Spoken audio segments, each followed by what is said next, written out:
తల్లిదండ్రులు చేస్తున్న విధానాన్ని బట్టే పిల్లలు నేర్చుకుంటారు. ఒక మదర్ చాలా బిజీగా ఉండి టిఫిన్ వండలేక పిల్లోడికి టిఫిన్ సెంటర్లో టిఫిన్ పెట్టి స్కూల్కి పంపించేయడం అలవాటు చేస్తే కాలేజీ టైంలో అతను టిఫిన్ డబ్బా కూడా బరువు అని చెప్పి బయటే పిజ్జా తినేసి వెళ్ళిపోతాడు.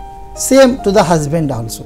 సో నేను నా పిల్లలకి ఎంత సమయం ఇస్తున్నాను, నేను చాలాసార్లు పదే చెప్తూ ఉంటాను, దయచేసి గుర్తుపెట్టుకోండి, మీ పిల్లలకి మీ ఆస్తులు అక్కర్లేదు, మీరిచ్చే బంగారాలు అక్కర్లేదు, మీరిచ్చే స్థలాలు అక్కర్లేదు, మీరిచ్చే ప్రేమ కావాలి.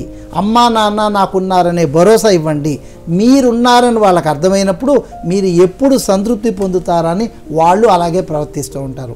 ఈ పని ఇలా చేస్తే మా నాన్న బాధపడతాడేమో అన్న విత్తనం మీరు మీ బిడ్డ మనసులో వేయగలిగితే మీ బిడ్డ ప్రపంచంలో ఎక్కడున్నా కూడా నైతిక విలువలు కలిగి ఉంటాడు. మీ కూతుర్ని మీరు పెంచుతున్న విధానంలో ఎదిగే క్రమంలో మీరిచ్చే నైతిక విలువల యొక్క పూర్తి వివరణ మీ బిడ్డ మనసులో పడ్డట్టయితే నైతిక విలువలు కోల్పోకుండా పెరుగుతారు.